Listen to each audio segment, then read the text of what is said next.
On this video, we're going to be looking at the circumstances under which a firm will continue to produce in the long run, will produce in the short but not the long run, or will shut down immediately and not produce at all.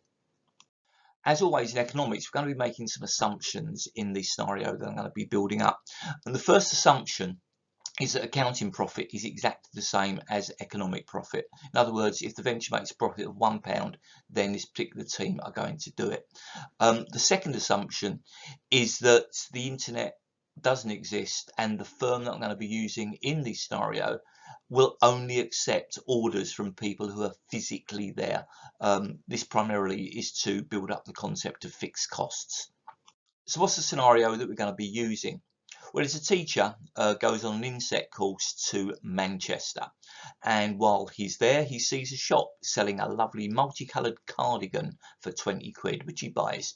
And when he wears that cardigan back in college, his students absolutely love that cardigan, and 20 of them want to get one if that can be arranged. So the economics team then get to do some thinking. Now, they've got a member of staff who is part-time and they can send off to Manchester relatively cheaply. But that trip to Manchester is going to cost them a £50 fixed cost. So to buy 20 cardigans, the average fixed cost would work out at £2.50 a cardigan, 50 divided by the 20 cardigans that the students want. Obviously, buying the cardigans at £20 each would result in an average variable cost of £20, which means that the total costs are going to be £400. That's £20 buying 20 cardigans, which is your total variable cost. But we need to add on top of that the £50 to actually get there. So the total costs are £450, and the average total cost is going to be £22.50 per cardigan.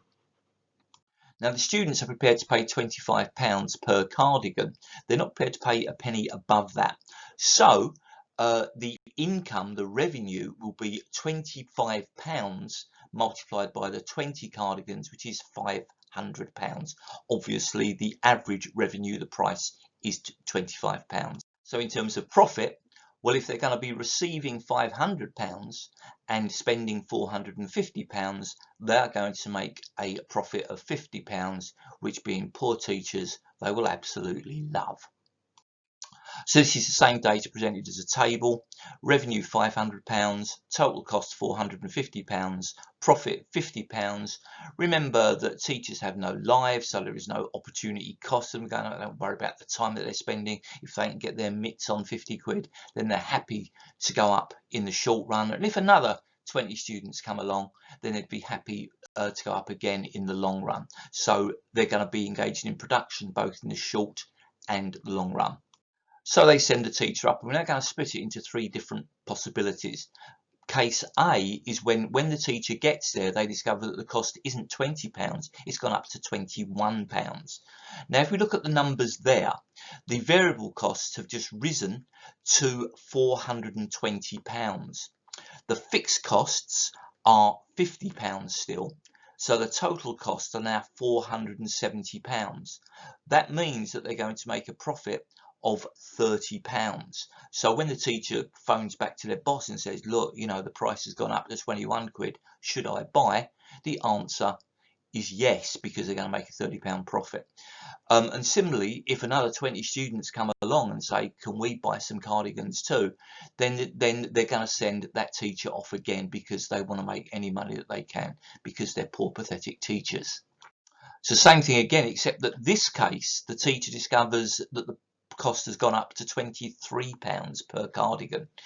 Now, at £23 per cardigan, the variable cost has gone up to £460. So with the fixed cost of £50, that takes our total cost up to £510. So they're actually going to make a £10 loss. So if another 20 students come along and say, will you go up again? Then they're going to turn around and say no. So this is not a long run cost position. But when that teacher phones back and says the price has gone up to 23 quid, are they going to go ahead? We need a little bit more in-depth thinking. the fact is they've already paid out £50 to get to Manchester in the first place. So if they buy no cardigans at all, then they're going to make a loss of £50. If they buy the cardigans, they're only going to make a loss of £10. So the instruction should be, yes, get the cardigans this time round, but we're not going to send you up again if we get another order. So it is a short run production, yes, but a long run production, no. Basically, it's better to make a £10 loss than the opportunity cost of that, which is the £50 loss. Remember that £50 is completely sunk. They can't get that back. So the final scenario is when they get there, they discover that the cost is £26 per cardigan. Now, at £26 per cardigan, the variable cost of £520, add on the £50 cost to get there, that makes a total cost of £570, which would mean a loss of £70. So if they buy the cardigans, they're going to make a loss of £70. If they come home empty-handed, they're going to make a loss of £50. So in this particular case, they would shut down completely. They would not buy any cardigans at all. So a cost of £26 would involve no production, either in the long run or the short run. So we need to look at those three positions. At a price of £21, we're happy to continue both in the short run and the long run. At £23, just a £2 difference, we're happy in the short run, but not the long run. We would shut down in the long run. And at £26, we shut down immediately. So something is occurring between a price of £21, where we're okay to produce in the long run, and a price of £23 when we're not going to be producing in the long run. If we look at the average total cost, remember that we have to then add on that £2.50 average fixed cost to the price that we're paying for the cardigans. So at a price of £21, cost of £21, the average total cost goes up to £23.50, which is less than the price of £25, so we can make a profit.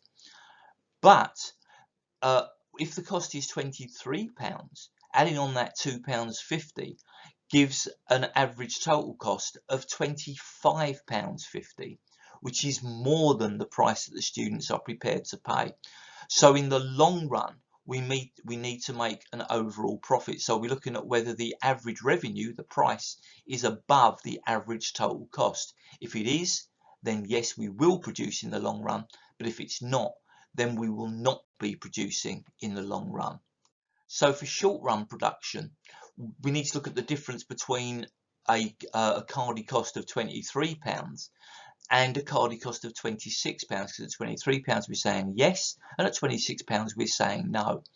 Well, at £23 we're going to be making a surplus of £2 on every cardigan that we sell, because the student's prepared to pay £25. So it makes sense to buy those cardies given that we're there. However, at a price of £26, every cardigan that we buy is actually going to be losing us an additional £1. So in the short run, we're asking, is the average revenue greater than the average variable cost? If the answer to that is yes, then we're going to be producing in the short run. But if the answer to that is no, we're going to be not producing at all. We're going to shut down production. So how does this show on a diagram? Well, any price below that red line, we are not going to be producing at all. So the bottom point of the average variable cost curve is the shutdown price. So logically, any price above that red line is a short run production position. However, in order to continue to produce in the long run, we need to cover all of our costs. So we need to look at the bottom position of the average total cost curve, which is the yellow dotted line indicated there. So in order to produce in the long run, we need to be above the average total costs. To produce in the short run, we need to be covering our average variable costs. And if we can't do that, then we would shut down immediately. So that is the difference between shutdown, short run production, and long run production.